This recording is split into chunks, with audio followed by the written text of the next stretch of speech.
Lagi engkau merasa paling berkuasa di negeri ini, sulit engkau akan mengakui kekuasaan orang lain. Iya kan? Yang ada malah menjadi konfrontasi, siap ngelawan. Itu. Ya dari itulah makanya mengapa manusia selalu melawan sama Allah ya, karena merasa manusia sejajar dengan Allah kan gitu. Bisa anak kita anak, bisa ngomong kita bisa ngomong kan boleh. Iya. Tapak mana kok perasaan kayak baca desa Korea ini ini memang sulit ya, karena kita dari kecil di pendidikan agama kita memang dari kecil itu eksistensialisme manusia terlalu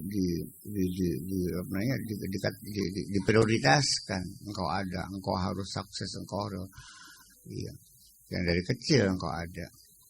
Dari kecil kita sudah sudah dibina oleh pendidikan sosial. Ketika anak kita mulai bicara, kita sering menanyakan, senang anak siapa? Anak siapa?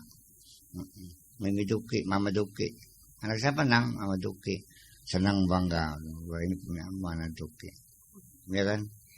Diceritakan bahwa anak saya sudah bisa ngomong. Iya kan begitu. Dan ketika anak itu bisa ngomong, ya beranggapan ya karena aku yang melatihnya. Kalau nggak aku melatih, dia nggak bisa ngomong. Kan gitu. Sekalipun dia sering melihat banyak anak nggak bisa ngomong, pada orang tuanya nyerot terus ngomong, anak bisa ngomong sih, au baik, sebagai tua tudang baik. Ya kita sendiri ketika kita lahir kita sadar kita nggak bisa, waktu kita lahir kita nggak bisa melihat, kita nggak bisa mendengar. Jadi telinga kita belum berfungsi, mata kita belum berfungsi. Jadi telinga berfungsi mendengar itu kan tumbuh secara perlahan-lahan. Mata juga berfungsi bisa melihat. Ada, mata sih ada. Jaringan sarafnya utuh tapi belum berfungsi. Dan itu juga ditumbuhkan oleh Allah secara perlahan-lahan. Jadi memang ya dari kecil kita dididik untuk ada gitu. Ya memang ya salah mah enggak, memang masa wong salam dunya salah kabeh. Iya kan gitu. Ya pengertiannya ya mungkin terlalu keras kalau katakan semua orang salah. Ya. Jadi wa ma tasyauna illa ayyasha Allah. Ketika engkau berkehendak, enggak mungkin akan muncul kehendakmu kecuali memang dikehendaki oleh Allah. Kehendakmu itu adalah karena kehendak Allah. Kalau bukan karena kehendak Allah, engkau tidak akan berkehendak. Ketika Allah akan memberikan sesuatu kepada kamu, kali gane iya, hatimu digerakkan oleh Allah untuk meminta, didorong semangatnya terus meminta, nggak kenal lelah.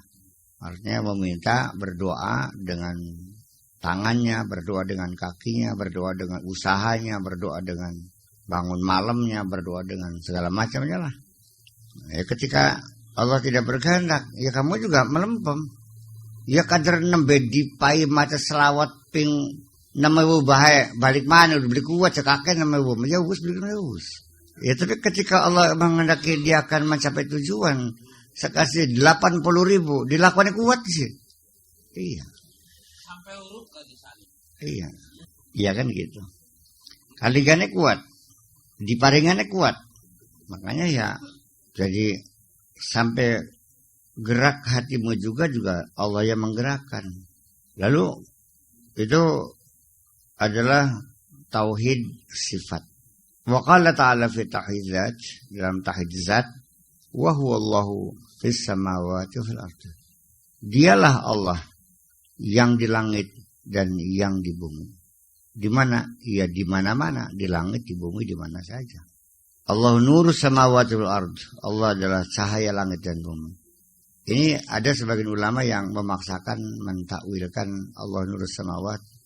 Allahu khaliqun nur samawati wal ard. Allah menciptakan cahaya langit dan bumi. Karena masalahnya apa? Mereka khawatir terjebak pada kemusyrikan kalau disebut Allah adalah cahaya. Iya, dikhawatirkan visualisasi akhirnya Allah bisa dilihat. Karena mereka tidak mengerti bahwa cahaya itu sebetulnya kan tidak bisa dilihat. Karena mereka belum belajar fisika, tidak belajar ilmu fisika belum sampai ke tingkatan itu, Sehingga penafsirannya pun diputar supaya jangan bertabrakan dengan akidah yang mereka yakini bahwa Allah itu laisa kamitslihi syai'un. Allah tidak seperti apa-apa. Kalau dibilang cahaya, berarti Allah cahaya dong. Berarti itu Allah. Berarti bisa dilihat. Silakan lihat cahaya kalau bisa. Tangkaplah cahaya mana kalau bisa. Itu aja. Ya, itu terserah. Anda mau mengatakan Allah adalah cahaya, boleh, silakan saja. Tetapi kalau dikatakan seperti apa, ya tidak seperti apa-apa tetap. Dan cahaya itu tidak seperti apa-apa, nggak bisa dilihat, nggak bisa ditangkap kok. Nah, cahaya mana? Cahaya langit bumi, bukan cahaya matahari, bukan cahaya neon. Dan sampai sekarang para ahli fisika, alam ini kan terang, tidak gelap, tidak apa. Gelap itu karena kita berada di balik bumi, ya kan, menutup dari cahaya matahari. Cahaya matahari itu dalam alam semesta hanya merupakan satu seperti buntutnya kunang-kunang, klip itu. Tidak memberikan cahaya apa-apa. Ya kita sekarang terang karena kita dengan matahari termasuk dekat dan kita dalam sebagai satu galaksi dan kita sebagai planet-planet yang memutari matahari, ya cahayanya terang benderang. Begitu kita itu singgah ke matahari yang lain, ke bintang yang lain maksud saya. Matahari itu kan bintang. Matahari kan bintang. Ke bintang yang lain dengan kejauhan 100 miliar tahun cahaya yang nggak kelihatan. Tapi kok terang juga. Jadi alam ini kan terang benderang. Nah, kalau cahaya itu terang benderang, sampai sekarang para fisika itu mengatakan sampai sekarang tidak diketahui dari mana datangnya cahaya di langit itu.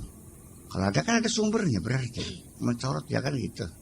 Bukan hanya pantulannya kan kelihatan. Ini yang nggak ada. Pokoknya terang dari mana? Yang nggak tahu dari mana datangnya. Pokoknya alam ini terang beneran kok. Terang, bolong, ya luas, hampa. Dari mana datangnya? Jadi kalau kita aja mengerti fisika ya, saya kira tidak akan bentrokan dengan akidah kalau katakan Allah mubtada nurun dalam khabar. Hati-hati aja dah. Wah, berarti Allah cahaya, ya udah. Ya sekarang kan Arab Allah mubtadaun. Ya marfu'un wa alamat rafihi dhamatun zahiratun ala akhir lain ism mufrad. Nurun khabarun marfu'un alamat rafihi dhamatun zahiratun ala akhir lain ism mufrad. Wa mudhafun as-samawati mudhafun ilaih majrurun bil kasri. Lianahu jamu manas salim wal ardi wa al-atfu atfun wal ard ma'tufun ala samawat. Terus apa lagi yang disini? Artinya kan begitu. Salah nggak akidah? Ya nggak salah. Yang Allah bilang gitu. Tetapi juga harus didasari dengan satu persepsi yang jelas. Tetap laisa kamitslihi syai'un menjadi acuan kita. Sehingga saya tidak keberatan orang mengatakan Allah punya tangan. Mesti ditawil-tawilkan bahwa yadullah fawqa aydihim, tangan Allah di atas tangan mereka. Berarti Allah punya tangan. Iya punya tangan. Urusannya apa? Menolak Allah punya tangan. Ya berarti sama dengan kita. Ya kalau Anda tanya seperti apa tangan Allah, saya jawab tidak seperti apa-apa, selesai kok. Musyrik nggak kalau saya mengatakan Allah punya tangan? Tapi ketika ditanya seperti apa tangan Allah, ya tidak seperti apa-apa, ya selesai. Sama aja kan berarti. Iya. Musyrik itu kalau Allah punya tangan, tangannya seperti tangan kamu. Ada Anda jempolnya, Anda jentike, itu yang musyrik. Tapi kalau tidak seperti apa-apa, iya. Nah, tetapi dalam ayat ini ketika disebutkan Allah adalah yadullah, tangan Allah dalam artian sebagai kata isti'arah, kata pinjaman, tangan bermakna kuwah, kekuatan. Ya bisa juga itu mah. Kalau itu bisa. Lain dengan Allah samawati ya. Dia ada kan. Ini kan marfu al-khabariyah. Kok menjadi Allah khaliqun nur? Gimana sih? Itu. Jadi pada akhirnya satu standar laisa kamitslihi syai'un menjadi acuan kita, sehingga ketika kita menisbatkan apapun pada Allah, tetap ketika ditanya ya tidak punya apa-apa. Ya artinya bahwa visualisasi itu nggak akan mungkin terjadi pada zatullah itu, karena tidak mungkin akan bisa ditangkap, tidak bisa diraba, tidak bisa dilihat, tidak bisa dicium dan sebagainya, nggak bisa dihitung, nggak bisa diukur. Ala tafsiri ahli isyarah wahum ahlul batin, sesuai dengan penafsiran ahlul isyarah. Ahlul isyarah itu adalah orang-orang yang sudah kelasannya sudah tingkat mampu membaca sinyal. Orang-orang yang sudah bisa mampu membaca sinyal, cukup dengan isyarat. Wong tua mata mandelik pega, wes melekesat lu ngatur. Bekasi dah dipedeliki ketakon, apa mendelik? Oh tampak sudah. Kudu diomong baik. Bahkan jaluk duit, jangan tamu beri kena celamit. Paham beli pun. Iya. Itu namanya adul isyarah. Orang yang sudah mampu bisa membaca sinyal-sinyal itu. Wahum ahlul batin, mereka ahlul batin. Jadi ketika orang yang sudah ahlul isyarah ketika baca Al-Quran ya ceritanya lain. Kalau kamu kan ngutak-ngutak ngurusi yang dicarikan hanya hukum saja kan. Wolak-walik haram halal sih gulat ya kok, nggak ada urusan. Kalau itu sih nggak usah dicari-cari dengan atak yang sederhana saja ya bisa menangkap. Karena bakal haram itu nggak usah diterangin juga jelas kok. Al halal bayyinun wa haram bayyinun. Haram bila haram jelas. Nggak usah mikir deh kalau untuk haram halal mah. Anggu angan-angan juga bisa. Nah itu. Itu. Iya kan. Jadi dan memang syarat dengan sinyal-sinyal dalam Al-Quran itu sehingga para ahlul batin seringkali ketika menafsirkan Al-Quran kadang-kadang nggak masuk di akal kamu. Gitu. Ya tapi kalau kamu nggak mampu ya nggak usah maksa, ngapain? Ya udah nggak apa-apa, nggak maksa jangan. Aja maksa munggah dipaksakan naik kelas yang nggak usah. Ya kalau nggak dulu saya tunggu dokter maning belum munggah kon. Mendung maning kita terus akan maning. Ya sesuai lawas. Ya. Itu. Fa inna ma tuwallu wujuhakum fa inna ma tuwallu fa thamma wajhullah.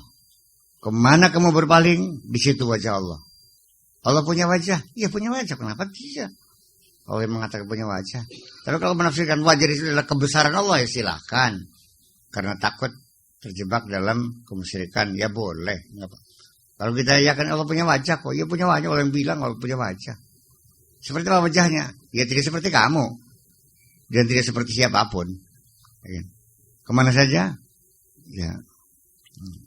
Sehingga pada ketika ini wajah tu wajhiya, ketika kau menghadapkan wajahku lillazi fatara samawati wal ard, kepada yang mencipta langit dan bumi. Nah itu artinya kita tidak terarah kepada mata angin, artinya utara selatan enggak ada urusan. Kemana saja engkau berpaling di situ engkau akan berbentur dengan wajah Allah kan gitu. Wa idz qulna laka inna rabbaka ahata binnas, dan ketika kami katakan kepada kamu bahwa Tuhanmu meliputi manusia, meliput, melingkar, mengelilingi, mencengkeram. Ya. Itu artinya. Innal ladzina yubayyi'unaka innama yubayyi'una Allah. Sesungguhnya orang-orang yang membaiat kamu, hai Muhammad, sesungguhnya mereka adalah membaiat Allah. Ketika engkau mendukung aku, sebenarnya engkau adalah mendukung Allah. Ketika engkau menipu aku, sungguhnya engkau adalah menipu Allah. Gitu. Itu seperti itu. Waqala fi mahwil wasitah. Dan juga dalam hal menyediakan mediator ya. Wa idza qara'nahu fattabi' qur'anahu. Dan ketika kami bacakan kepada kamu, ikutilah bacaannya. Inna sababnal ma'a sabba summa syaqqaqnal arda. Kami tumpahkan air bertumpah ruah, lalu kami pecahkan bumi itu menjadi subur maksudnya. Ai bil hars syaqqa, artinya dipecah di weluku ya. Di apa namanya weluku tuh? Dibajak. Karena ada bajak, pembajak, tidaknya karena bentur, nah istilahnya bedanya perompak. Dulu kan namanya pembajak. Bajakan. Sekarang jadinya rompakan, saking jangan. Sebetulnya enggak ada masalah bahasa. Satu kata bisa digunakan banyak itu enggak usah. Hal itu menunjukkan kedewasaan bahasa. Karena terjadi pembajakan di kapal pesiar Itali, dibajak dulu, sekarang rompak, perompakan ya terserahlah. Saya nggak tahu dasar kata apa perompak itu. Bisa bajak baiklah. Tetapi kalau karya intelektual pembajakan tetap dilarang membajak, artinya macam iya tuh kadang-kadang wa ma ramaita id ramaita walakin Allah rama. Dan ketika memanah orang-orang kafir pada waktu perang Badar tuh, idromaita ketika kau memanah, walakin Allah harama, tapi Allah yang mana. Masa setiap panah sedap kena lagi, sedap, nggak ada yang leset. Orang mana kan satu kali sekali tidak kan biasa. Kenapa perang Badar kok panah 100, yang mati mesti 100? Pas temen. Kikisan apa kan? Makanya itu semuanya adalah karena sebetulnya Allah yang mana mereka, bukan kamu. Kamu hanya bentuk formalitas saja. Iya. Iya. Wa qad yastamil haqqu wa qad yajma'ul haqqu ta'ala fi ayatin wahidah tauhid as-sifati wa yarqa ila tauhid az-zat.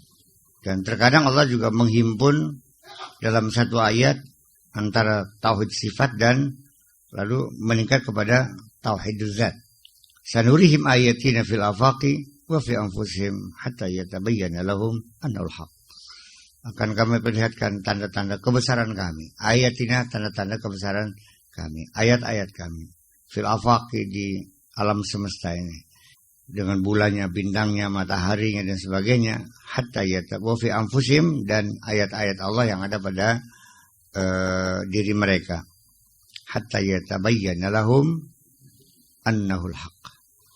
Sehingga menjadi nyata bagi mereka bahwasanya Allah adalah hak, kebenaran.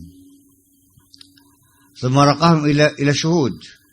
Kemudian juga menggiring mereka, mengangkat mereka kepada kesaksian. Biqaulihi awalam yakfi bi rabbika annahu ala kulli syai'in syahid. Ala innahum fi miryatin min liqa'i rabbihim. Ala innahu bi kulli syai'in muhit.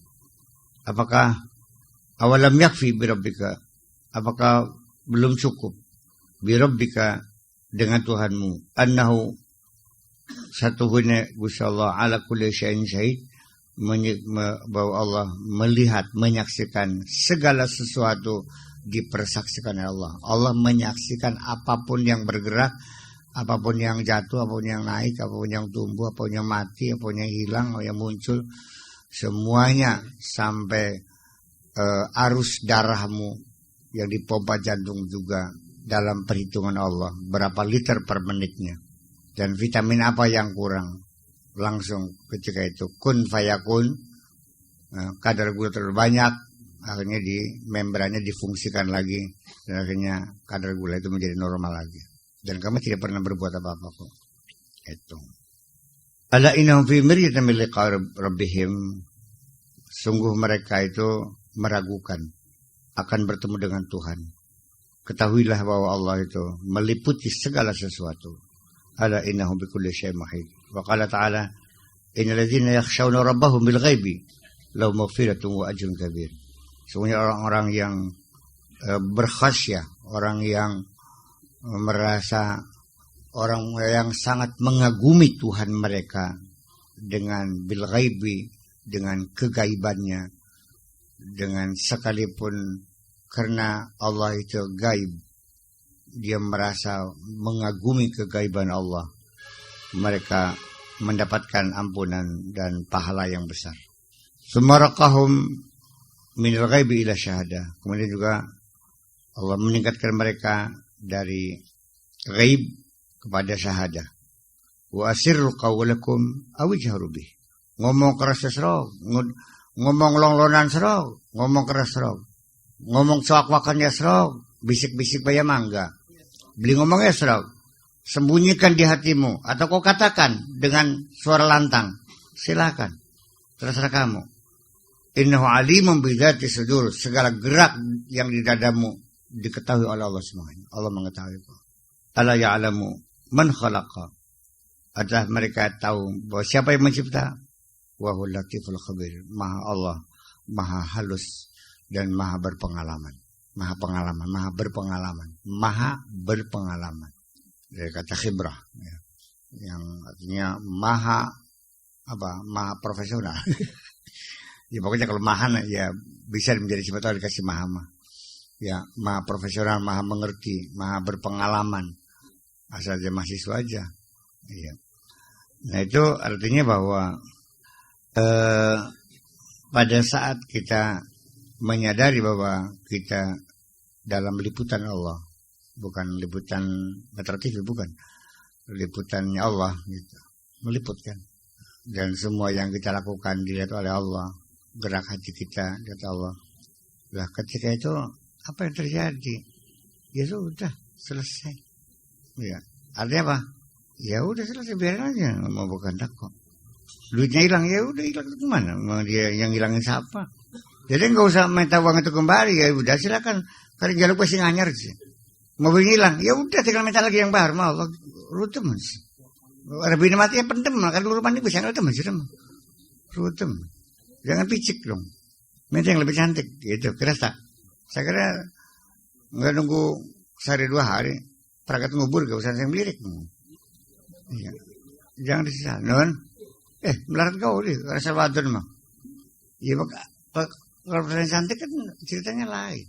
Kalau salah perempuan kan ya gampang di mana saja. Iya. Ya sebab bocah wadon beli kawin-kawinku soalnya milih. Ya bakal padu lanang bayar aku tinggal di lanang. Ini kan di kaki lanang mah. Pada kita Sulaiman di lanang pun aku. Lanang sih pada ya wis. Jadi ini semuanya pada ujungnya mah semua Al-Quran semuanya adalah kesana fokusnya. Tetapi karena saking membangkangnya manusia, ya, itu selalu muncul bahwa sepertinya ada ruangan bagi diriku untuk berbuat. Seperti aku juga punya wilayah untuk berbuat, untuk memilih. Ya di mana? Ya kayaknya di ayat Al-Quran juga ada beberapa ayat yang menunjukkan bahwa setiap kejahatan yang kita lakukan harus kita yang bertanggung jawab. Iya. Laha ma kasabat wa 'alaiha maktasabat. Ya, itu kan kamu berbuat. Nah, sehingga muncul pendapat lain nih, seperti Jabariyah, seperti Mu'tazilah. Iya, mengatakan bahwa Allah enggak ikut campur itu urusan kita. Ya kalah-kalah kan begitu. Sehingga ketika menemukan ayat semacam ini ditakwilkan semua. Atau begini, barangkali kalau ketika Anda berpikir barangkali memang semuanya Allah menentukan, tapi ada satu wilayah yang sangat sempit sekali. Kamu diberi kekuasaan untuk diberi peluang untuk memilih. Barangkali Allah ketika berbicara tentang kekuasaan Allah, ini yang muncul. Ketika Allah berbicara tentang manusia sebagai makhluk Allah yang paling mulia, yang diberi roh, yang diberi keinginan, diberi akal, dituntut untuk berpikir. Ini kan sebagai as humankind. Allah juga berbicaranya ya pas dengan apa yang dirasakan oleh manusia. Jadi di sini saya sendiri juga ingin mencoba untuk tidak mempertentangkan antara Jabariyah dengan Qadariyah, dengan Mu'tazilah, dengan Ahli Sunnah dan sebagainya. Toh mereka juga kembali pada Al-Quran. Tapi ketika terlalu ekstrem rasional, maka ketika melihat ayat-ayat yang Jabariyah seperti ini, ya berarti ditafsirkan. Ya kan begitu. Kalau sifat makanya juga saya melihat bahwa Ahli Sunnah wal Jamaah sebenarnya mencoba untuk mempertemukan dua pandangan yang ekstrim, antara yang serba Allah yang menentukan dan antara serba manusia yang menentukan. Lalu akhirnya dengan satu teori qada itu ada dua, ada qada mubram, ada qada ghairu mubram. Tetapi ini juga menurut pengertian saya, menurut perasaan saya ya malah terjebak akhirnya seperti mencari solusi yang cari selamat. Ya itu kan karena lebih banyak kayaknya saya melihat bahwa lebih banyak karena ditentukan oleh sikap politis, bukan dari satu pemikiran bagaimana menselaraskan dua pandangan yang ekstrem kanan ekstrem kiri, tapi kayaknya lebih banyak untuk menyelamatkan diri dari konflik politik karena dia tidak mau pro pemerintah yang berkuasa, karena memang melihat banyak kejahatan-kejahatan yang dilakukan pemerintah, tetapi juga dia tidak berani untuk mengambil sikap oposisi. Karena apa? Ya karena takut dipentungin, takut digebugin kan. Jadi akhirnya ya ambil jalan tengah, qada mubram ghairu mubram. Artinya begini, kalau memang manusia tanggung jawab sepenuhnya atas segala perbuatannya, maka ketika rakyat itu menjadi miskin, menjadi terbelakang, menjadi mundur, kelaparan, yang salahkan pemerintah yang ngatur. Nggak ada urusan dengan Allah kok. Tapi ketika semuanya serba Allah yang menentukan, maka dia tidak menyerahkan pemerintah. Memang sudah nasibnya kita harus kere. Pemerintah memang kamu miskin karena nasib kamu sendiri. Jangan nyalain pemerintah dong. Dasar kamunya yang nasib suratannya miskin kok. Itu. Jadi kan yang dibina oleh pemerintah, orang-orang yang Jabariyah nih. Ya urusannya apanya dialektika akidah sendiri juga tidak lepas daripada konflik politik persoalannya. Iya kan, kita harus punya tinjauan yang lebih lagi. Jadi kalau baca kitab itu jangan kayak jaran kepang ditutup, artinya lempong baik kalau sudah memang kitab kalau lempong baik kan itu, boleh paham aja sih. Iya kan, ya iya, ini konflik politik. Sehingga akhirnya semua undang-undang hukum apapun yang dikeluar sekarang ini kita realita. Yang keluar dari gedung DPR, produk hukum apapun itu ada kepentingan politik kok. Hasil dari bargaining politik, hasil daripada kompromi, hasil tawar-menawar. Kan? Ya iya. Ya itulah kira-kira. Ya saya kira produk hukum juga sama dalam sejarah manusia itu. Iya, jujur aja sekarang. Ya sampai sekarang. Apa para ulama tidak diketiak pejabat? Negara kita kabar. Iya artinya apa? Ya ditekanan secara pendekatan keamanan, tadi tangkap, dipentungin dulu, dipukulin dulu, di penjara, disiksa dulu, atau juga diiming-imingi dengan materi, dikasih mobil, dikasih jabatan, kan sama akhirnya kan kaku juga ilatnya kan, lidahnya kaku juga kan, ya sama, dari dulu juga begitu, jadi bukan sekarang aja, dari dulu juga begitu, makanya kan kita kan memberikan acungan jempol kepada Imam Abu Hanifah, yang keras dia tetap menolak, tidak mau diangkat jadi jaksa agung lah sekarang, hakim agung nggak mau. Hambal sampai dipentung, dipukulin. Abu Hanifah juga sama, ditekan-tekan juga. Tapi karena dia sangat cerdik, artinya nggak bisa ditekan pemerintah. Karena dia juga orang kaya dan juga saudagar besar. Dia juga konglomerat pada zamannya. Memang Hambali kan bukan konglomerat, masih penjara. Abu Hanifah kan punya kekuatan tersendiri.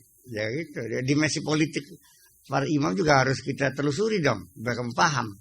Ini berpikir cerdas. Ya justru karena itu. Ya orang punya uang 100 triliun. Gak bakal bisa ditekan pemerintah. Pasti dong. Dia punya buruh 10 juta. Mau diapain? Mau ditangkap? Apa beli geger jagat. Nah iya. Sari wawan. Minum sabar. Kalau berang bah beli payu-payu. Pada protol baik. Itu kan jadi. Jadi artinya ya begitulah prosesnya. Nah Al-Quran kan turun seperti itu. Nabi waktu hidup dan sahabat yang membaca Al-Quran muncul ke permasalahan? Belum waktu itu. Semuanya samaina watawan aja. Memang kondisinya waktu itu memang ya, yang bisa baca juga belum banyak kan. Yang bisa belum banyak. Iya, sangat sederhana sekali kan. Yang penting semangat kerja, etos kerja, akidah yang kokoh, siap berkorban. Itu yang lebih dominan daripada pemahaman intelektual yang bikin ruwet seperti ini. Iya kan? Ya seperti saya bikin pesantren yang santrinya rata-rata anak-anak SMP kelas 1, tamatan ibtidaiyah. Enak begini beli. Ya bagus pada saya kan ruwet begini. Kita tukaran kalau kita saya. Ya itu resiko. Gitu. Orang cerdas ya resikonya begitu. Iya kalau santri saya anak-anak SD kan enak. Kayak tuding kayak ngongon bebek, boleh geruduk mana, makanya kayak loro kayak menayam, dikurat sing ngalong gitu, sing gitu orang ngetan, dikumpulkan tarung, kadel begini. Ya itu persoalannya. Ya.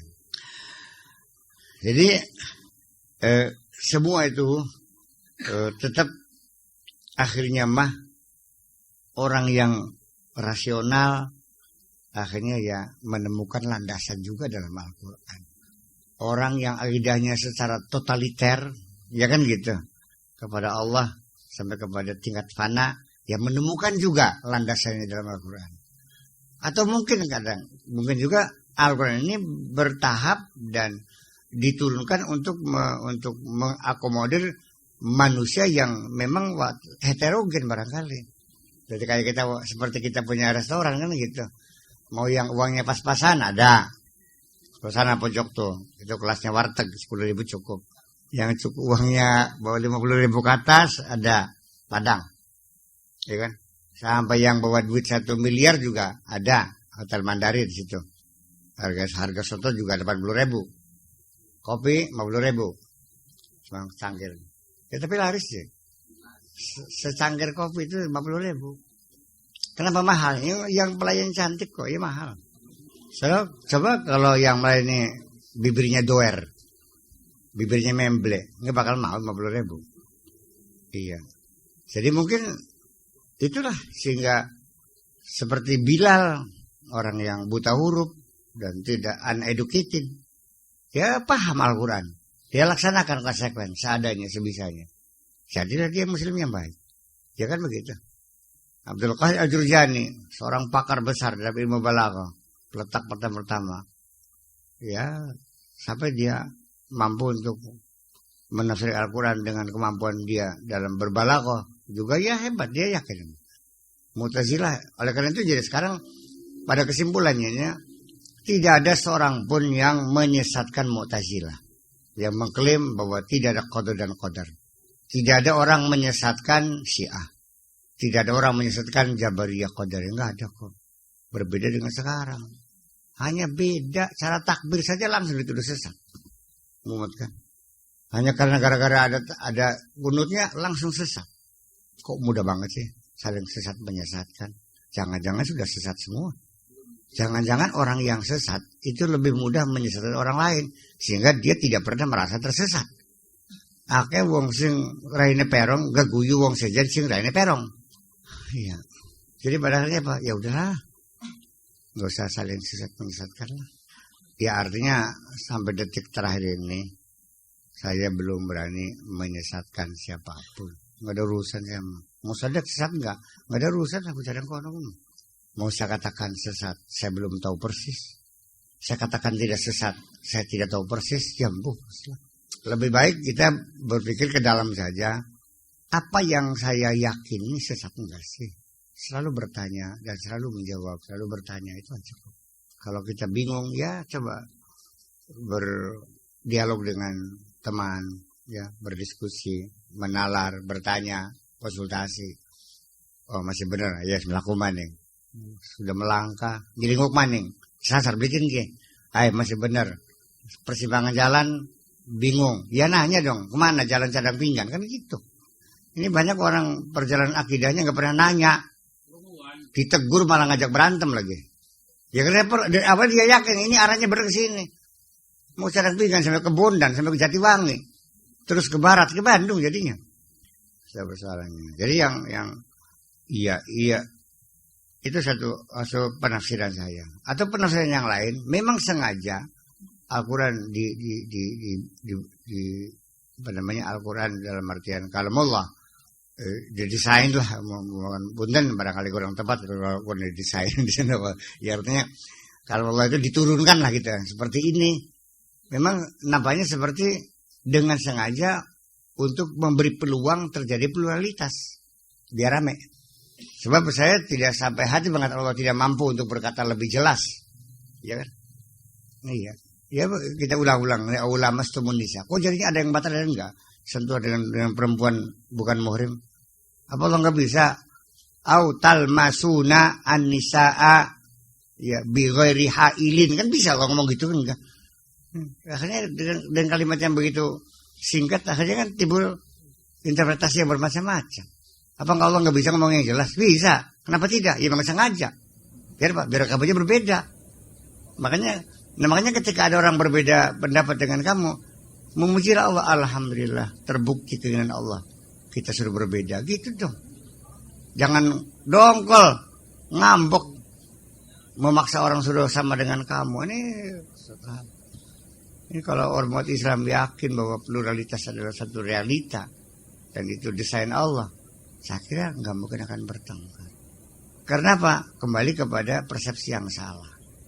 Ketika orang Islam bicara persatuan, anggapannya itu harus sama. Padahal persatuan itu bukan sama. Mengakui adanya perbedaan. sehingga tidak bertengkar. Itu namanya persatuan. Jadi persatuan tidak bertengkar, bukan sama, bukan. Bingung nggak? Apa kita melakukan kajian linguistik lagi tentang mana persatuan dan mana? Jadi supaya bersatu, jadi orang tidak boleh tahlil, nggak ada tahlil, nggak ada marabanan. Sholatnya harus jempol ini persis nempel di telinga bagian atas. Allahu Akbar. Ya, kemudian sedekapnya itu harus tangan kiri megang kantong dan tangan kanan di atasnya. Layaknya seperti orang ketakutan dicopet barangkali. Seperti begitu semua. Yang gak sedekap bid'ah. Ya bukan itu persatuan namanya. Persatuan itu ialah tidak bertengkar ketika kamu berbeda pandangan. Dikiranya penyeragaman. Bukan dong. Seragam itu bukan persatuan. Penyeragaman itu pemerkosaan sebetulnya. Pemerkosaan kepada orang yang berbeda pandangan. Ini mungkin gara-gara kita dibiasakan penyeragaman dari mulai sekolah. Bajunya harus sama semua. Kalau nggak sama suruh pulang. Itu makanya. Salah satu juga akibat daripada baju seragam itu. Ini bisa psikologis dong. Yang di Eropa, di Amerika orang sekolah bebas nggak ada baju seragam sih. Orang kerja juga nggak ada baju seragam. Toh mereka tidak bertengkar, mereka persatuan mereka kuat ketika mereka tidak berseragam pakaiannya. Jadi kita itu karena sudah pakaiannya sama sudah merasa bersatu. Yang nggak ada pakai seragam. Ya tapi ya bisa saja. Pengen ya biasa ribut. Selesai sudah nggak ada dendam. Iya, jadi mungkin ini satu wacana bagi kita. Masih perlu nggak adanya penyeragaman? Itu aja bersama. Ini kajian kritis. Udah sekolah nggak usah pakai seragam lagi, buang-buang duit aja. Kesian anaknya Bitarm itu nggak punya duit beli seragamnya. Ini kan alasan ketika kita berdialog kepada seorang pendidik, pihak dinas pendidikan, pada pihak dewan pendidikan. Kenapa seragam? Alasannya supaya jangan ada kecemburuan. Nanti kalau bebas nanti ya ada yang kaya pakai gelang kalung, kan begitu jawabannya. Ini saya sudah menjawab kok. Nanti yang kaya pakai mobil, yang ini pakai motor, yang itu pakai baju sutra, sedangkan yang miskin pakai baju belacu, baju tetoron. Nanti mereka akhirnya minder nggak mau sekolah. Ya kan begitu jawabannya. Bung, kecemburuan yang sangat tajam itu bukan di sekolah, tapi di tengah-tengah masyarakat yang real. Nah, saya ngomong apa nih? Iya. Saya kira anak sekolah mah tidak akan muncul kecemburuan ataupun karena ada yang pakai baju mewah yang tidak, saya kira enggak. Di tengah masyarakat yang real. Dan masalah kecemburuan anak remaja belum muncul loh. Belum sangat tidak berbahaya. Paling-paling rebutan cewek. Masalah pakaian nggak ada urusan anak remaja mah. Ya kalau di rumah tangga, ketika kamu sudah jadi bupati, ketika kamu sudah jadi camat, iya, istri kamu karena merasa ibu bupati merasa tersinggung kalau ada ibu camat pakaiannya lebih bagus daripada dia. Ya, itu kan persoalannya. Paham saya kok begitu. Iya persoalannya gitu. Iya. Kalau memang dunia pendidikan kita ingin mewarnai kehidupan berbangsa bernegara, jangan ada kecemburuan. Ya tolong dong, jangan bikin rumah mewah di samping rumah gubuk itu. Sehari-hari orang bikin rumah mewah di tengah-tengah perkampungan kumuh dibiarkan, sedangkan di sekolah ada anak pakai pakaian bagus nggak boleh, harus seragam. Padahal malah saya melihat anak remaja itu lagi senang-senangnya berdandan. Ketika dia itu pakai baju yang bagus, semangat berangkat sekolah lebih tinggi karena ini menunjukkan baju bagusnya itu, ngerti enggak? Malah justru bisa mendorong mereka lebih semangat bekerja, lebih semangat belajar. Dipaham dong. Ya, iya. Malah anak remaja merasa lebih keren ketika caranya disobek-sobek. Iya, artinya kan bahwa ya mungkin paling-paling kalau kita di Indramayu karena ini visi kita religius ya.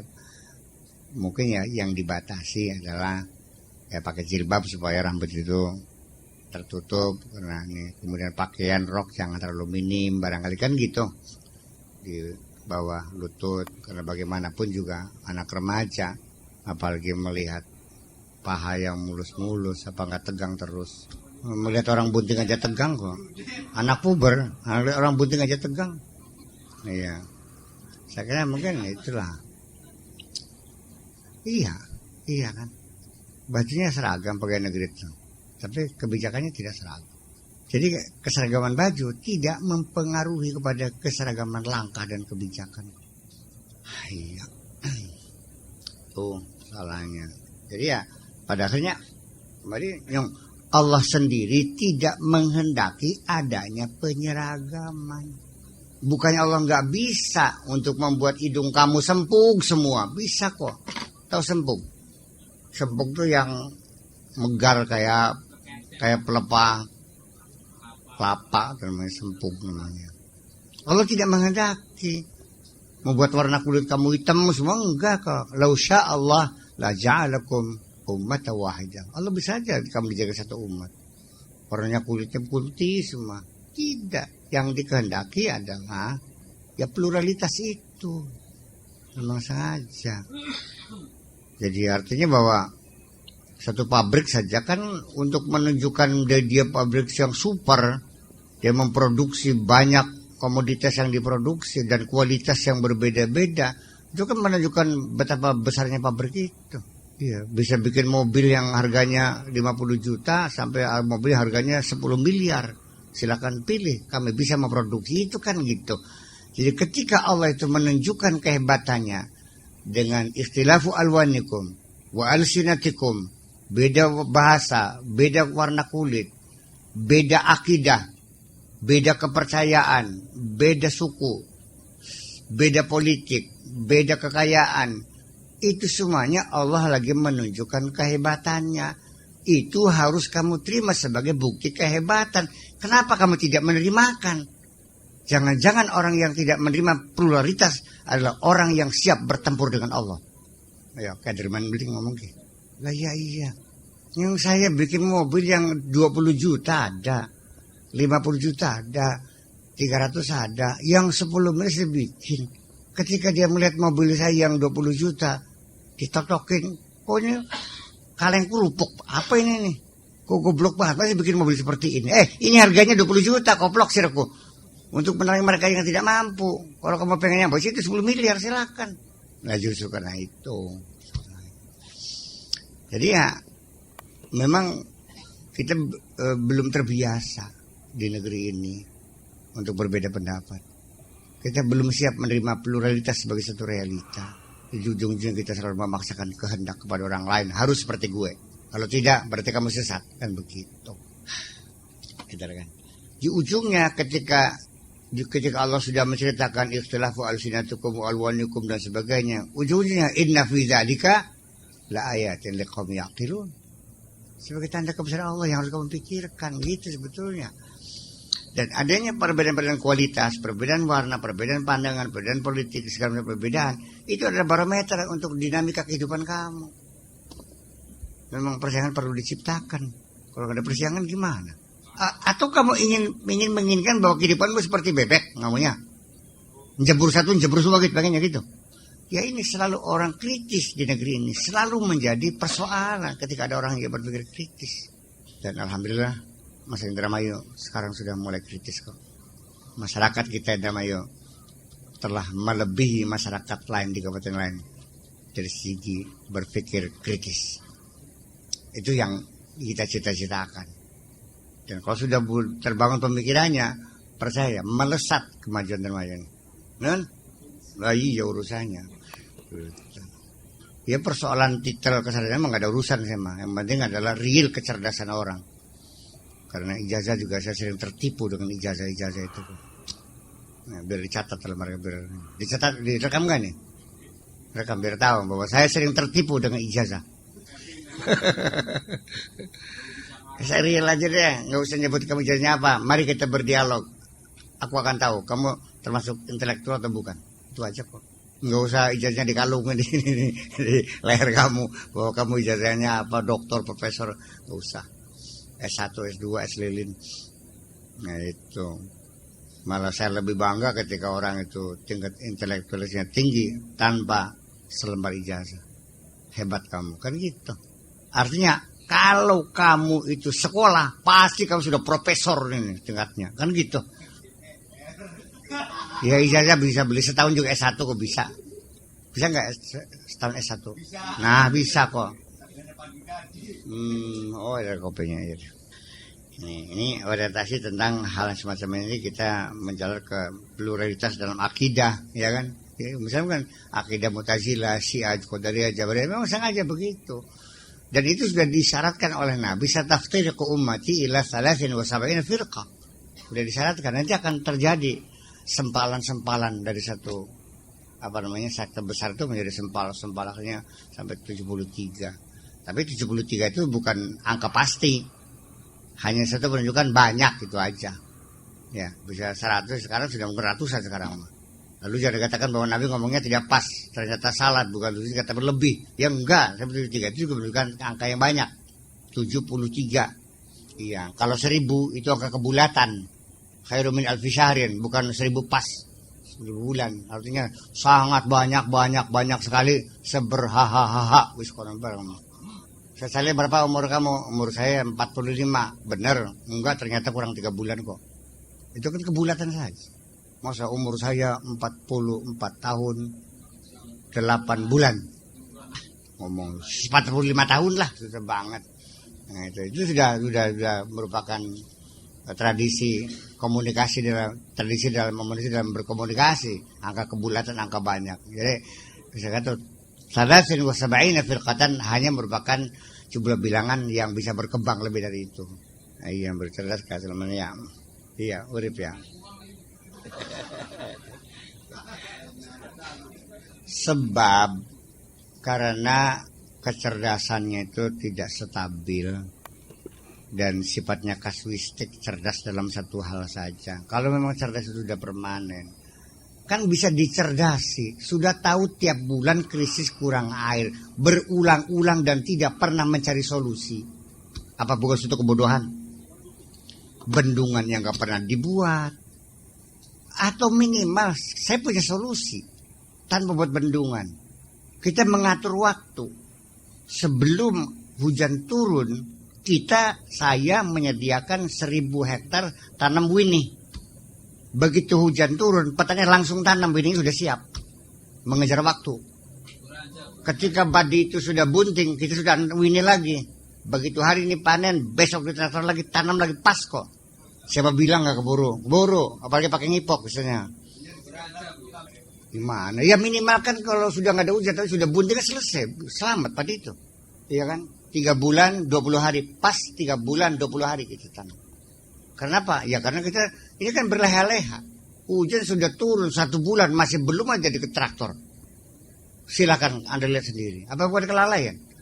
Nah, pada saatnya sadon kekurangan airnya, kenapa tidak gesit dari awal? Nah, makanya dibikin gesit lagi supaya jangan ada waktu habis menanam nebar winian sehingga nunggu sekian hari, 20 hari lalu buang waktu kan. Ya sudah, kita ada satu pembagian tugas. Pemda buat lembaga permanen atau ad hoc juga boleh, itu tanam ini. Ini juga bisa dapat keuntungan juga. Dan kita menang waktu. Apa masalahnya? Orang yang hajatan ada berapa? Gimana lagi? Yang hajatan satu kampung tuh 5 orang. Petaninya ada 500. Ya berarti bukan hajatan dong. Ya males itu.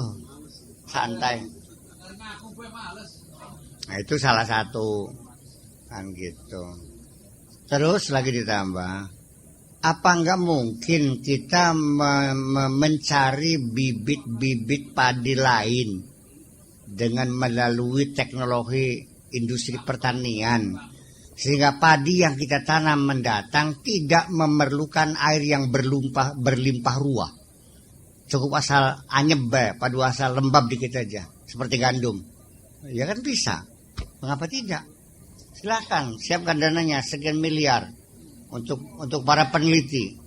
7 tahun akan datang, jebol, selesai. Kan gitu persoalannya. Jangan dalam sehari 2 hari, uji coba ulang-ulang dulu. Ya alasannya karena batu baranya pasokannya terlambat, pengirimannya, suplainya karena gangguan cuaca. Ya kenapa tidak diantisipasi sejak awal? Yang kira-kira cadangan batu bara itu cukup untuk 1 tahun, untuk 2 tahun. Nah, Nabi Yusuf kan juga pernah melakukan. Ini ilmu kan.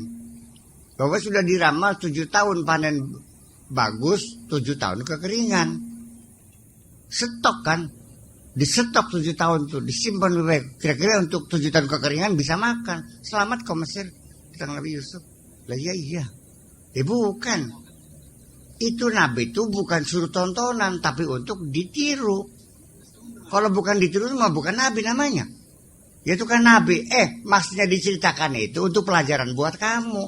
Kalau itu tidak mungkin kamu lakukan, tidak akan diceritakan. Ngapain? Yang pelajaran, yang mau pelajaran aja Pak Guru kita yang ngerti. Ya belajar ikut aja barang emang. ya itu makanya persoalannya. Jadi kadang-kadang kita mendiagnosa persoalan politik, persoalan ekonomi, pertanian, budayaan, kesenian. Kadang-kadang diagnosa itu karena pendek, nggak punya metodologi, nggak punya sistematika. Jangan ujung-ujungnya kita menebak penyakitnya salah. Orang penyakit TBC dibilangnya kan penyakit, iya kan? Orang penyakit liver kan dibilangnya penyakit jantung. Aduh, jauh banget. Pernah nggak terjadi diagnosa dokter berbeda-beda? Kalau antar satu dokter dan dokter yang diagnosanya salah, berarti kan sama dengan dukun. Itu ramalan. Hanya diraba-raba aja gitu pegang-pegang ini penyakit jantung. Nah justru karena itu. Nah itu makanya. Ya ujung-ujungnya mah ya tetaplah. Jadi human error itu memang ada selalu. Ini kita juga tidak menyalahkan bahwa dalam bidang apapun human error itu selalu ada.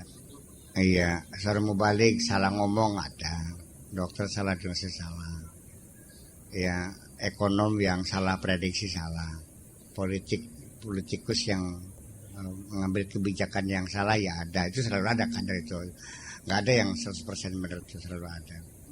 Ya tetapi kan kadarnya jangan sampai lebih dari 5% dong. Iya enggak juga sih, saya kira tidak ada seorang pun yang ingin salah.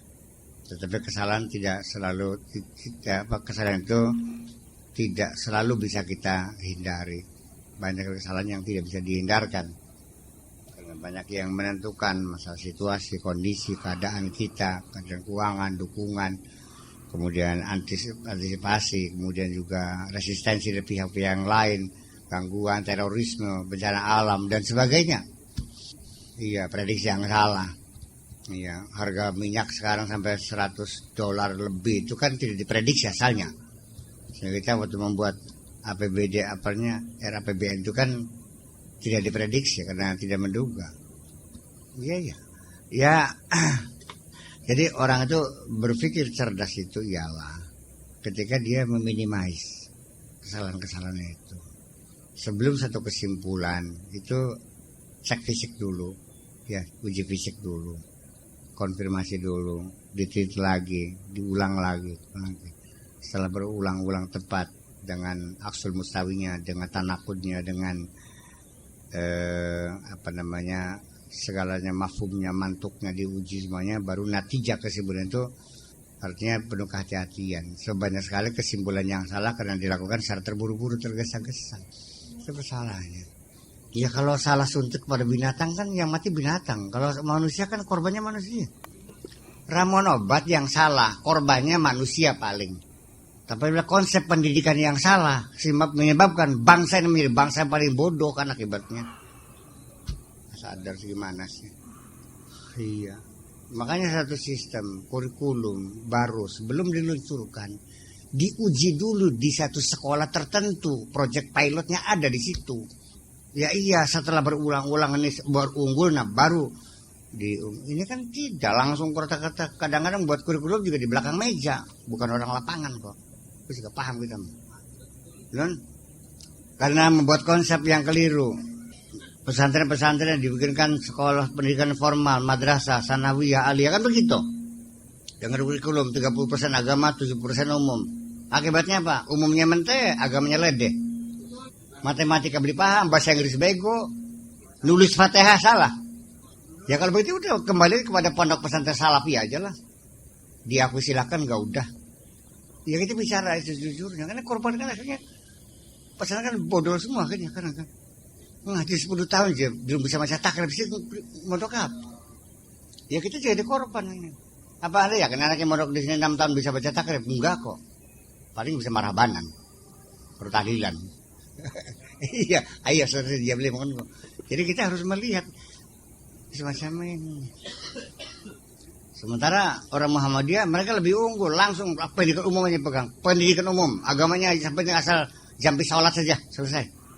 Wiridan gak ada wiridan lagi. Assalamualaikum langsung lari. Tapi pelajaran digenjot sampai bikin kedokteran, bikin ekonomi, bikin teknik segala macam, bikin rumah sakit bergengsi. Mereka bersaing, lebih unggul kok. Iya, apa? Beban kita semakin besar. Ya kalau SMP SMA kan bebannya hanya 13 mata pelajaran. Kalau aliyah 30 mata pelajaran nggak pingsan. Membawa-bawanya 13 kilo dengan 30 kilo, berat mana? Jadi artinya orang masuk sanawiyah itu aturannya adalah orang yang IQ-nya yang jenius di atas 30, 130. Yang sekali baca paham gitu kan. Baca kulhu 3 bulan bisa jadi. Qul huwallahu ahad lagi. dipotong-potong hu ahad. Bisa hu ahad. Ayo baca. Qul huwallahu ahad. 3 bulan akhirnya balik. Sampai punya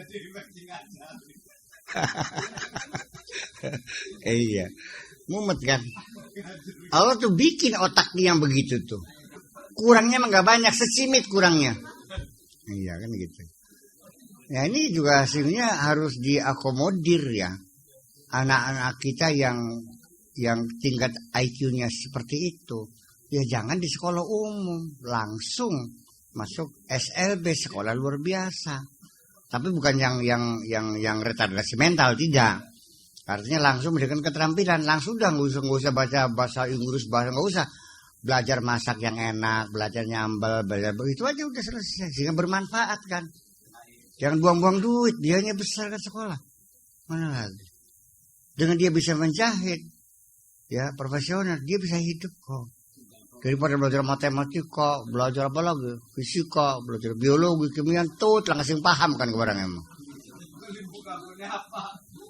Ya sekarang salah satu yang saya tidak masuk di akal saya.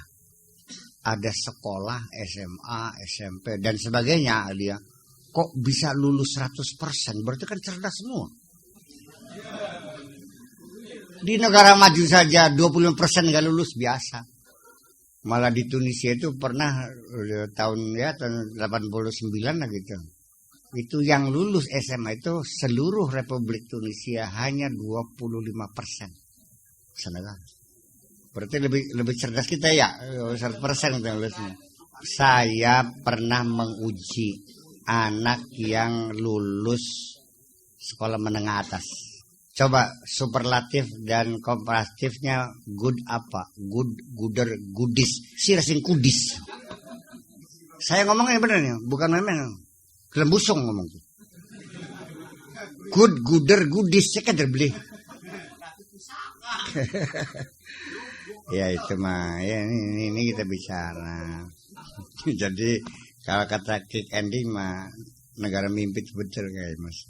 Iya kan gitu. Nah ini gimana? Ya kita perbaiki. Kita ngomong gini bukan lagi ngeceh, tapi lagi menginventarisir persoalan apa yang harus kita perbaiki. Kalau kamu tersinggung berarti kamu ngerasa pintar berarti. Ini. Jadi kenapa? Ya itu karena ditekan-tekan harus persamaan, harus sama. Sampai ideologi harus sama, undang-undangnya sama semuanya. Sama semua. Sampai ideologi juga harus sama. Ya harus sama kan. Ya nggak ngerti saya bagaimana bisa terjadi demikian. Sehingga akhirnya ya akibatnya secara langsung ya kualitas kehidupan terus menurun. Kayak begitu persaingan dibuka, ya kan gitu. Ya akan terjadi peningkatan kualitas. Karena bagaimanapun orang itu ketika bersaing itu terdorong untuk meningkatkan kualitas. Tanpa persaingan nggak mungkin. Adem ayem tenang, pokoknya pasti laku orang gue yang sekampung dewe kan aja. Mau pasang harga berapa aja laku kan. Sekalipun dia itu tidak pernah menjual barang-barang yang berkualitas, ya karena sendirian ya laku semua. Harga juga bisa ditentukan seenaknya. Masa saya kasih 50.000? Ya karena nggak ada yang lain. Nah itulah kira-kira. Jadi perlu ada persaingan. Makanya Allah itu sangat bijaksana sekali ketika Allah juga membuat suku bangsa bermacam-macam, bahasa bermacam-macam, agama. Apa Allah nggak bisa? Orang yang non muslim dibunuhin semua, Allah bisa nggak kira-kira? Atau di Indonesia kalau orang yang bukan NU dimatiin semua, bisa nggak Allah? Bisa. Ya beli pengen Islam kononku. Ya Muhammadiyah dirip-urip, ya Al-Wasli dirip-urip, NU dirip-urip, apa ada? Jadi atas dasar apa kamu nyala-nyalain orang? Ya wes, udah ajaknya baca, tak menang bah, sekarang berjuang malik berjalan kono kan mah.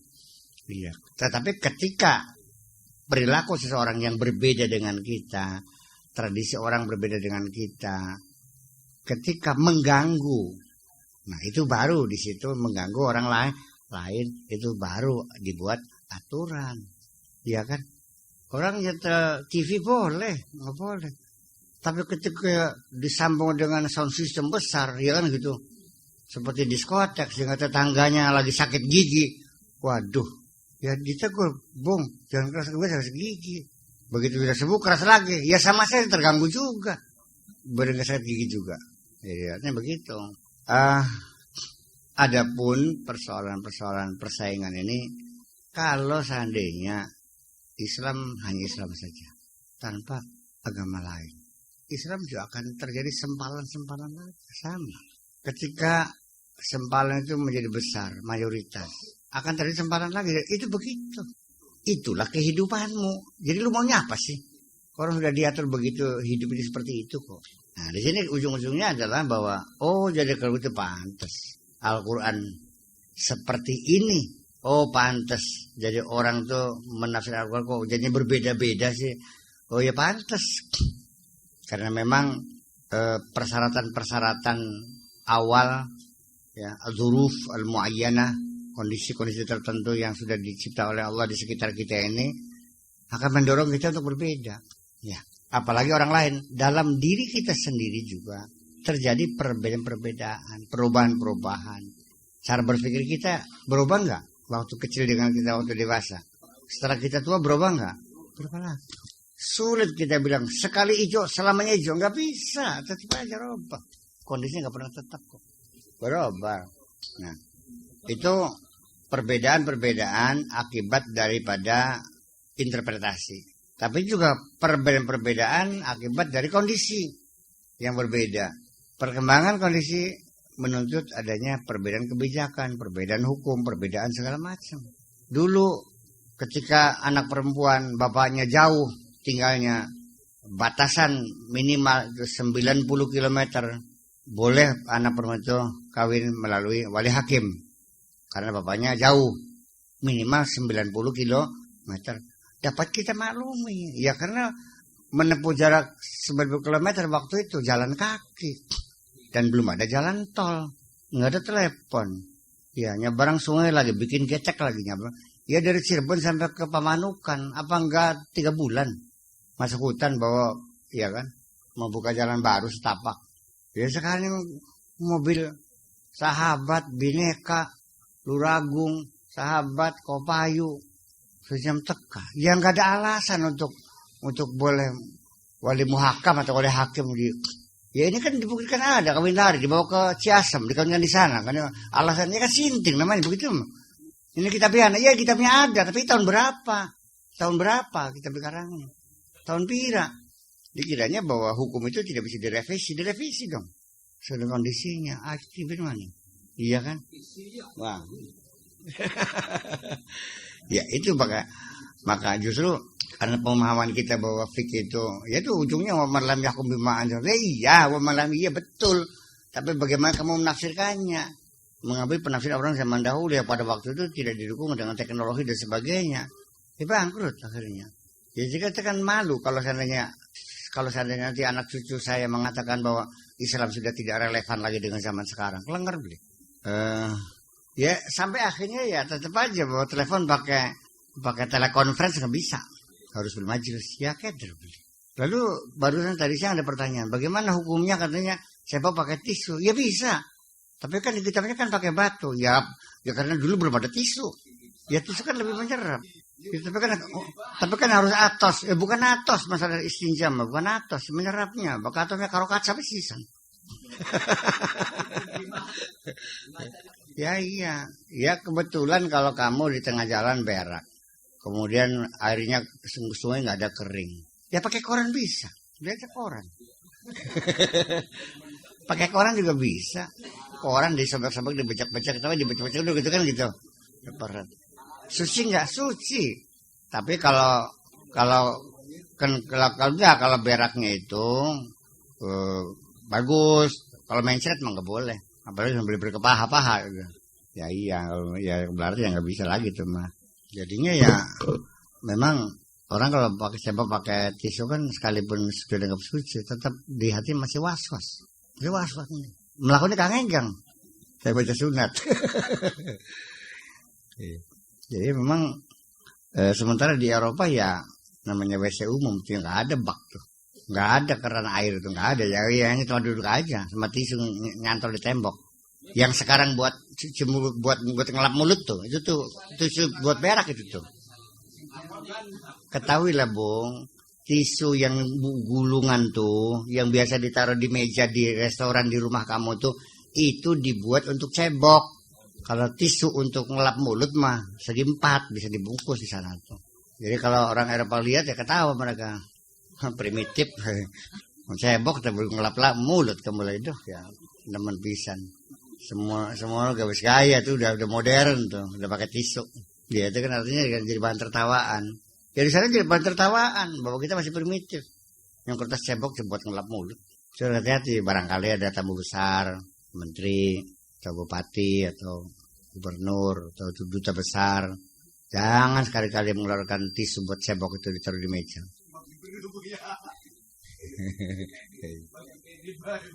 Ayam kopi tamu. Iya kalau menteri orang udah tingkatnya udah.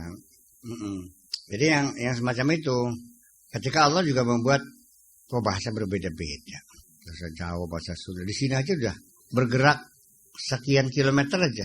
Atau masuk ke desa lain aja beda. Ini jadi kerteg binaria, tekang silet kasasak, tekang buat Bogor buat. Iya. Bayangkan. Sehingga orang Indramayu tersinggung sekali begitu dihidang kasih makanan kata masyarakat mangga dicokot, lagi gitu nyokot kita mau nyokot. Nah itu adalah disengaja oleh dibuat bahasa itu berbeda-beda. Kalau memang iya Adam dan Hawa berkomunikasi, kenapa anak cucunya kan komunikasinya berubah-ubah semua? Sejak kapan ada bahasa Jawa, bahasa Sunda, bahasa Madura? Sejak kapan? Dan bagaimana proses terjadinya perbedaan bahasa itu? Tetap sekalipun dalam Al-Quran itu aku fikhtilafi al-sinatikum, Allah membuat bahasa berbeda, bukan berarti kun fayakun jar bukan begitu. Tetap ada proses evaluasi, evolusi juga. Evolusi bukan penemu bahasa, bukan penemuan bahasa mah. Evolusi, proses evolusi. Yaitu karena apa ditentukan oleh iklim, oleh dataran, oleh ekosistem. Ya, antara daerah pegunungan dan daerah pantai, antara padang pasir dengan hutan, itu juga akan membuat perubahan itu terjadi. Suara kucing saja, orang menirukan suara kucing. Kalau di sini bilangnya meong, orang Arab bilangnya niu. Suara kucing itu niu. Memang kalau kita dengar kucing di sana bunyinya niu, bukan meong lain saja. Karena kelembaban udara, ya, tingkat kelembaban udara juga membentuk suara berbeda. Ya. Seorang ahli bahasa itu membuat eksperimen plat teaser papan logam dengan keneker pincian gitu dari logam dengan jarak yang sama dijatuhkan pincian itu keneker itu ke lempengan logam, dicatat getaran suaranya, ya kan, dengan elektronik di pinggir pantai. Ketika dibawa ke gunung, lain getarannya, suaranya berubah. Kenapa? Karena tinggi dan rendah dari permukaan laut juga menentukan bentuk suara itu. Jadi bahasa itu apakah tauqifiyah, apakah bahasa itu dicipta oleh Allah ataukah proses budaya? Nah, ini sih persoalan. Adam dulu ngobrol cerita apa, bahasa apa? Ya kita menduga ya, apa sudah pakai bahasa enggak? Bahasa Arab. Kapan Arab lahir? Arab lahir itu baku menjadi Arab baku resmi itu 125 tahun sebelum hijrah, sebelum Nabi lahir. Iya. Dan kenapa orang Arab nulisnya dari kanan ke kiri? Karena orang Arab dulu menulis itu di batu-batu, di kayu-kayu, pakai palu. Jadi kalau dari kanan ya kena kepala. Ngerti beli? Iya. Makanya itu lain dengan Cina. Ya kan begitu. Dari atas ke bawah. Lain dengan Eropa. Dari kanan ke... itu juga membentuk satu perilaku orang sendiri. Bahwa huruf Arab kenapa begitu, Indonesia begitu. Juga ada sejarah bahasanya. Iya kan? Sampai kepada petata petiti, peribahasa, mitos-mitos, dongeng-dongeng. Itu semuanya juga tumbuh berkembang. Itu membentuk pemikiran kita. Apa dikiranya membentuk pemikiran kita. Nah, iya. Itu tidak bisa terlepas antara bahasa, ekonomi, orang yang hidup di alam pertanian, orang yang hidup di daerah perindustrian, orang yang hidup di daerah perdagangan, orang yang hidup di daerah ibu kota, di tempat birokrasi, pemerintahan. Ya lain perilakunya. Justru karena itu bahasa prokem, bahasa gaul, bahasa kelompok minoritas yang mencipta komunikasi khusus dengan istilah-istilah seperti di Cirebon, Malwut, Malcereb, udah Malcereb, Wong Cirebon, Malcereb, bakal Malwut, Wong Tua, bahasa-bahasa prokem di Cirebon. Walau bagaimanapun kita sebagai pengamat bahasa tetap juga menjadi kita akui itu sebagai alat komunikasi di antara mereka. Tetap akan tunduk dengan kaidah-kaidah yang mereka cipta. Iya, karena ini juga akan bisa suatu ketika karena saking populernya sehingga menjadi bahasa nasional suatu ketika. Iya kan? Ya memang mungkin bahasa semacam itu ya ketika yang menggunakan orang-orang terkemuka atau tokoh masyarakat itu akan lebih mudah tersebar, apalagi kalau yang mengatakan seorang intelektual yang menjadi tokoh bangsa akan banyak ditiru. Jadi munculnya istilah-istilah apa ya karena sering diucapkan oleh orang-orang tertentu, seorang tokoh masyarakat. Sama dengan adat istiadat. Kapan adanya adat? Ya karena adalah perilaku tokoh masyarakat yang berulang-ulang itu menjadi adat. Paham beli bicara itu? Pernah beli belajar adat? Turun. Sehingga anak-anak adatnya bisa. Aku nggak itu mang adat. Kamu sholat belajar sholat. Kamu punya adat nggak pernah belajar adat ya. Namanya. Dan bukan berarti adat itu tidak penting. Dan adat juga dicipta Allah berbeda-beda. Makanya tolong ketika engkau melihat adat orang yang kamu anggap lebih rendah, jangan ngece. Memang begitulah keadaannya. Jangan menghinakan siapapun juga. Apa yang orang yakin, apa orang percaya, ya udah nggak usah ngece. Iya. Jadi jangan sampai mengangkat dirimu sebagai lembaga sensornya Allah untuk meluruskan dan tidak. Enak baik. Iya. Jangan mengangkat dirimu sebagai lembaga sensornya Allah yang bisa meluluskan atau tidak adat orang. Ya kalau film ya ada lembaga sensornya. Yang rusak generasi muda kan gitu. Sebab pada awalnya adat itu sendiri terjadi karena itulah. Karena dilakukan berulang-ulang oleh tokoh dan tokoh itu menjadi idola masyarakat sehingga ngetren, sehingga dengan meniru adat yang ada itu meningkatkan status sosial seseorang, meningkatkan status sosial seseorang. Paham nggak? Iya. Jadi dengan adanya kamu itu mengawinkan anaknya, kemudian ada ngidung, ada taburan padi kuning dengan uang, kemudian nginjak telur, itu juga meningkatkan status sosialnya. Oh, bahwa ini golongan yang berkebangsaan, darah biru. Ya kalau yang naik beca becongan, naik beca, naik sepeda becongan ke KUA lu kawin diam-diam di sana, ya kan gendera statusnya. Masalah saja kan. Mangkat nganggo pakai apa namanya? Pakai Bang Melati, gelungnya, terus becongan berdua sama calon suaminya ke KUA, lu kawin di situ, ya sah saja. Di Palimanan masih ada tradisi orang kawin itu pakai sepeda. Sekalipun mobil ada, tapi sengaja pakai sepeda. Ini pegagan kono sepeda. Yuk ada temkon aja. Itu yang keren gitu. Ya terus yang diecong kau yang sepeda. Ya memang itu kerennya begitu kok. Seperti di Cina. Bayi begitu lahir dari bangsawan itu dibuatkan sepatu dari besi. Sehingga sampai dia besar kakinya menjadi kecil. Sehingga kalau berjalan tertitah-titah nggak bisa lari.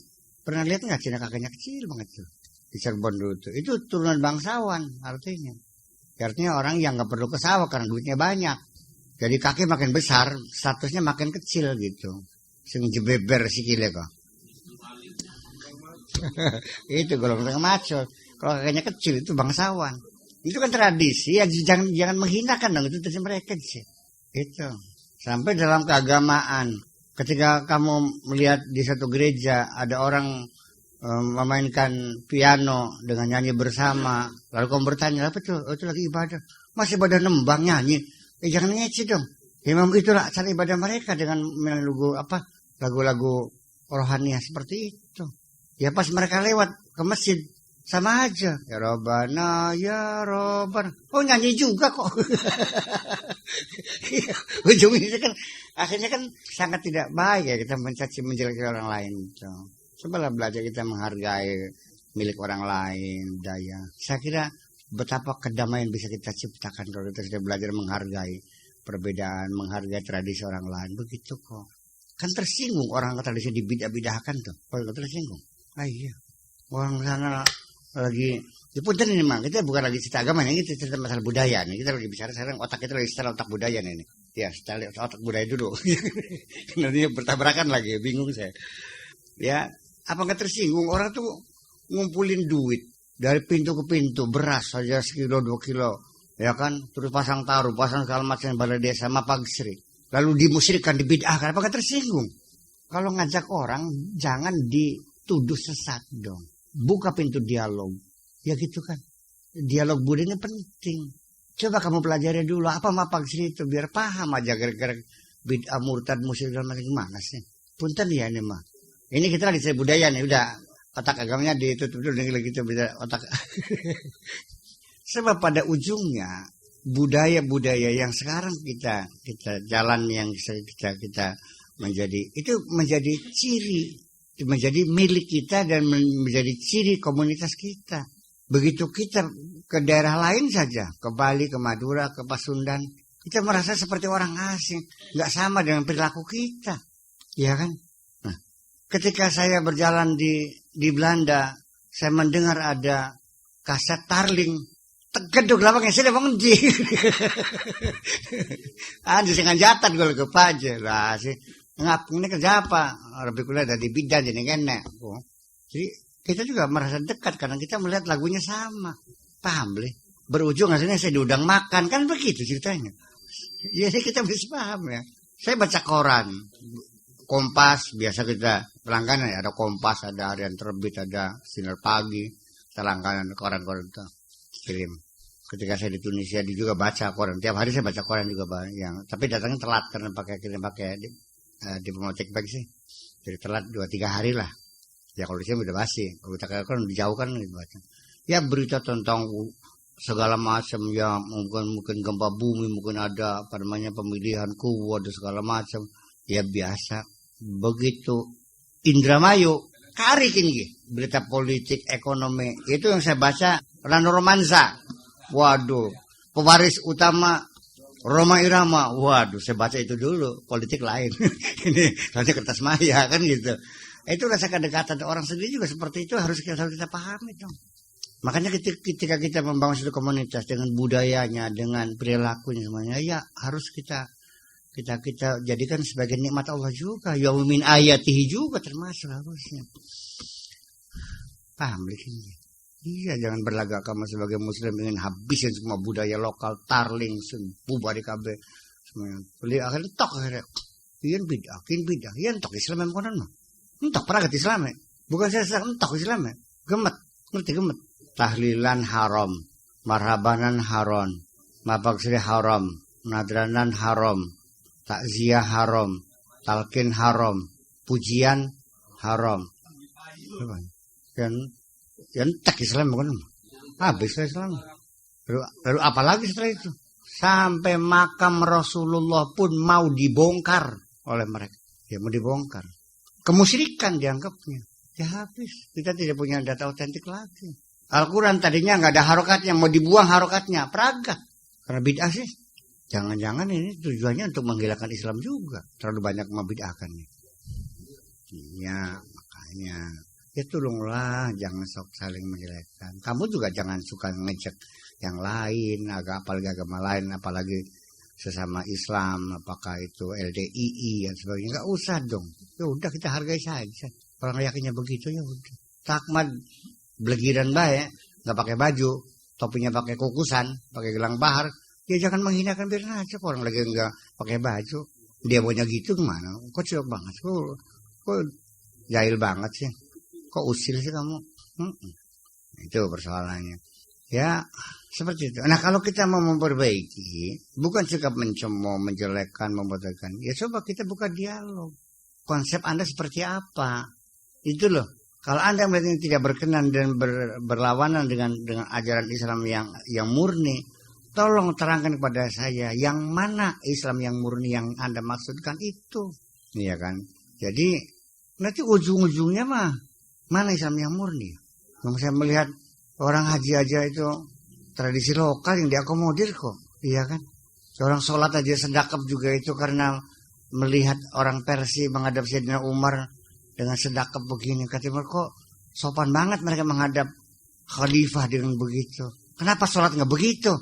Besok sedekap, sekarang sedekap kan? Iya, ya justru karena itu makanya. Enak sarung mah, fleksibel. Turun yang alas bisa canggolakan wiwitan, ngegeyongan. Ya, tersadus langkah handuk bisa ngolap. Ongkep bisa kok kebut-kebutan. Kebut-kebutan. Buat ya kan. Ya. Hidung meler bisa buat sapu tangan. Serbaguna tuh. Jangan dibilang bahwa sarung bid'ah karena itu adalah pakaian Hindu. Ya enggak ada urusan pakaian. Iya kan.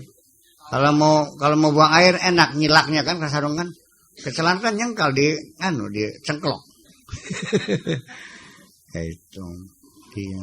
Ya tolong peci hitam jangan dijelek-jelekin, sholatnya enggak sah segala macam. Ya kalau mau pakai baju mau pakai topi putih silakan kamu pakai, tapi jangan menyalahkan yang pakai topi hitam dong. Yang alasan enggak pernah dicuci segala macam. Memang iya enggak pernah dicuci ya. Iya ya. Ya begitulah kira-kira. Ini kita semuanya lagi cerita ini bukan menyudutkan siapapun, semua ya. Kelompok, golongan, sektor, aliran, komunitas apapun itu tolong jangan suka menjelek-jelekan orang lain. Wala tasubbu ba'dukum ba'd. Jangan sok mencaci maki orang lain. Iya, jangan menjelek-jelekan siapapun. Dan saya sampai sekarang belum pernah menyesat-nyesatkan Ahmadiyah, enggak pernah menyesat-nyesatkan Dayak Losarang, nggak pernah menyesatkan LDII, nggak pernah jelek-jelekin, enggak, saya emang enggak.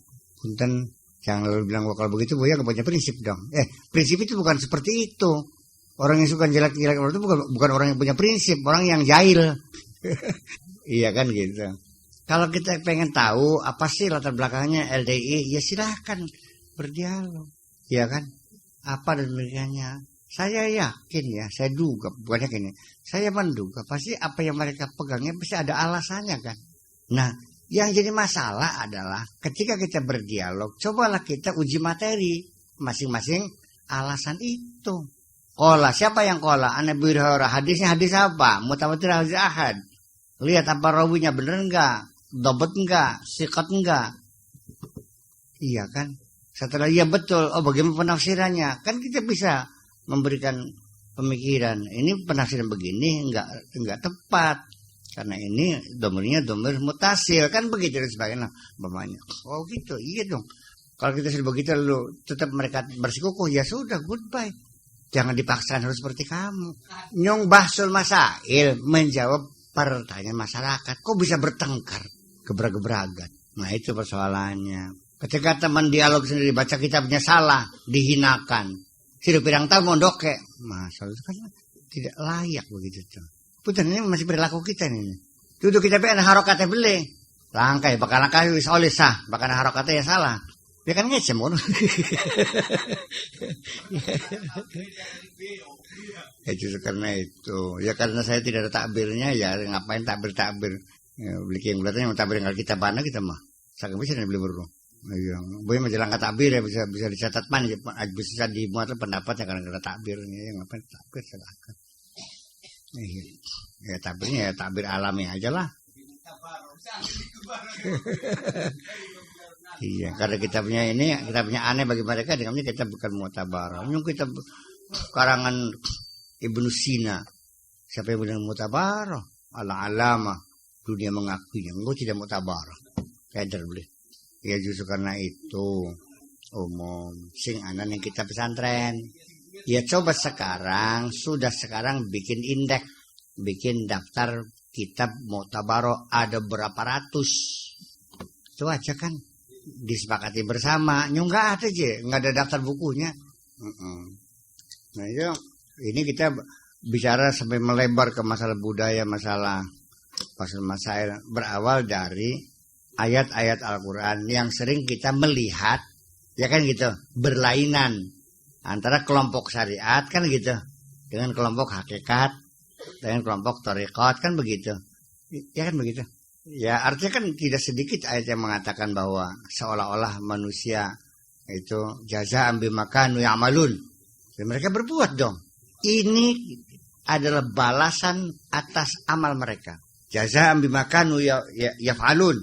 Ini adalah imbalan balasan atas perbuatan mereka. Seolah-olah kan mereka berbuat. Di ayat ini wallahu khalaqakum wa ma yaf'alun wa ma taf'alun.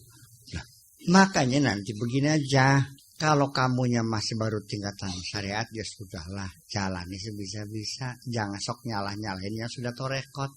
Jangan nyalahin yang hakikat. Iya, itu kelas.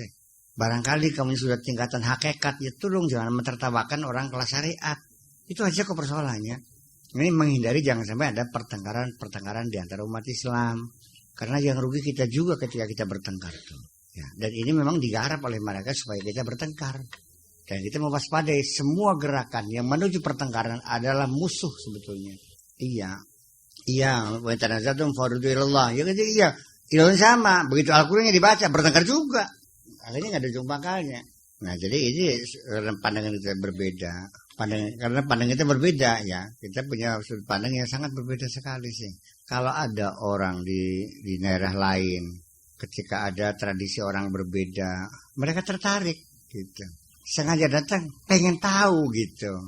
Oh begini ya, oh begini. Mereka senang mendapat informasi tentang adanya budaya lain pada bangsa, cara perkawinan. Kita sering mengajukan pertunjukan ya di negara luar, para artis, busana ataupun juga seni teater, kita angklung dan sebagainya, kita tampil di teater di sana, ya kita undang negara-negara sahabat semuanya, pejabat tugas ini angklung. Oh mereka senang. Iya ya, bagus ya, sederhana sekali. Semuanya bambu semua kan gitu. Tapi kiting suaranya dori misalnya. Mereka belajar, mereka tanya brosur bagaimana menarik. Kalau kamu jadi negara besar, mentertawakan paling juga. Nunggu saja gua angklung sih aja. Si beriben. So, ya kan? Ya gue nih iya. Ya, makanya jadi tidak mau menghargai peradaban orang lain. Iya. Jadi artinya jangan beranggapan. Ini juga kadang-kadang mungkin ada konslet di sini. Ketika orang itu memperolok-olok, menyesatkan, kemudian menyerang, menjelek-jelekan, itu dikemas dengan nahi mungkar. Celaka lagi. Ya ini kan nahi mungkar ternyata. Ya bukan begitu nahi mungkar tuh. Harus dilawan sih. Urusan apa kamu? Hak mereka kok. Kebebasan berekspresi, kebebasan berkumpul, kebebasan berbicara, kebebasan berakidah harus dihargai dong. Gimana lagi? Sudah paham sih dengan hak asasi, ngerti ya? Hak asasi dong. Iya kan? Ini dijunjung tinggi, ini hak asasi. Orang mau gitu silakan aja berekspresi kok. Nah, memang pada akhirnya di dunia ini seperti kita, betul hak ekspresi, kebebasan berekspresi, tetapi ya ketika itu mengganggu pemandangan orang lain, mengganggu moral anak-anak kita, ya kan? Nah itu ya harus kita perbaiki. Seperti di Skandinavia, di apa itu Denmark, seorang pelukis karikatur itu menggambar Nabi Muhammad. Itu di negaranya tidak dijatuhi apa-apa kok, nggak dihukum, enggak dibela oleh pengadilannya. Ini kan kebebasan berekspresi kok, begitu kata merekanya. Ya kita kan tersinggung. Ini kan nabi kita, itu baru kalau hal semacam itu baru kita memberikan perlawanan, ya kan, kedutannya dibakar, perdagangannya dibatalkan, kan gitu, hubungan diusir semua karena tersinggung. Nabi kok dibuat di karikatur, apalagi karikaturnya kepalanya bulat kayak semangka terus ada sumbunya. Ini kan menggambarkan mereka melihat Nabi seperti seorang teroris. Wajar kita tersinggung, iya kan? Tapi ketika mereka beragama berbeda dengan kita, ya udah jangan usir sih. Kalau Anda berdakwah silakan berdakwah. Dengan cara apa? Bukan dengan cara menyalahkan. Buktikan Anda lebih hebat, Anda lebih kaya, teknologi Anda lebih maju, orang lebih makmur. Bantulah mereka nurut. Yang masih ke masjid. Uang melarat, nasihatnya wong sugi, mancing akal beli. Wong goblok buta huruf, ngalok kena profesor doktor. Jadi berdakwah itu begitu, bukan begitu. Jadi berdakwah gimana? Coba tingkatkan kualitas hidup kamu sebagai bisa menjadi panutan. Kuntum syuhada 'alan nas, ukhrijat lin-nasi, kuntum khairu ummatin ukhrijat lin-nas. Sebagai bangsa yang terbaik yang ditampilkan oleh Allah. Pernah enggak kamu tampil terbaik? Enggak kok. Ya bagaimana mau mereka mendengar dengan dakwah kamu? Iya beli. Ya kan begitu sebenarnya. Jadi kita mesti kita pahami dalam peradaban semacam itu, karena status mereka lebih makmur, lebih kaya, lebih stabil, lebih maju teknologinya, ekonominya, peradabannya, kitanya seperti ini. Yang pasti mereka lebih banyak mempengaruhi kita daripada kita mempengaruhi mereka. Secara teori budaya, akulturasi budayaan, asimilasi budayaan, itu tidak bisa tidak pasti dua budaya itu pasti ada saling mempengaruhi. Mereka mempengaruhi kita juga ada pengaruh pada mereka, tapi kan tidak berimbang. 99 pengaruh mereka masuk kita hanya satu kesananya. Yang jelas begini, bahwa air itu tidak akan mengalir dari bawah ke atas, tapi dari atas ke bawah. Itu kira-kira budaya. Setelah belajar budaya turun. Oh, adat beli, budaya beli. Apa pesir ini? Mesti maluru kardus baik. Mani kardus. Iya kan gitu. Betapa indahnya kalau kita satu dan yang lain saling menghormati, ya kan, saling menghargai, sehingga terjadilah satu bentuk kerjasama yang indah. Apa yang kelebihan kita berikan kepada mereka yang punya kelebihan kita berikan, berdasarkan saling menghormati, itu aja kok barang sih. Bisa nggak sih saling menghormati? Nah itu saya kira ini baru saling menghormati ya, belum kepada tingkatan saling mempercayai. Jadi lebih tinggi lagi, kalau saling mempercayai itu lebih tinggi lagi. Iya, apalagi saling berkorban. Ini kita bicara baru awal nih, saling menghormati. Sudah bilang angel, apalagi saling mempercayai. Nah justru karena itu, makanya jadi ya, ini satu bukti di akhir pengajian ini bahwa perjalanan kita menuju social civilization ya masih jauh sekali. Membentuk masyarakat madaniyah masih jauh di sana, dan langkah kita masih gontai kok, masih sempoyongan gitu. Empuk kapan nyampe gini. Sementara bangsa lain sudah melesat begitu jauh. Kecepatan kita 20 km per jam. Jangan sok bergaya menyalip, membalap kendaraan di depan yang kecepatannya 300 km per jam. Semakin hari bukan semakin mendekat, tapi semakin menjauh. Itulah di penghujungnya. Dan kita akan menjadi makanan santapan yang sangat lezat bagi mereka. Ya, paham bikin. Assalamualaikum.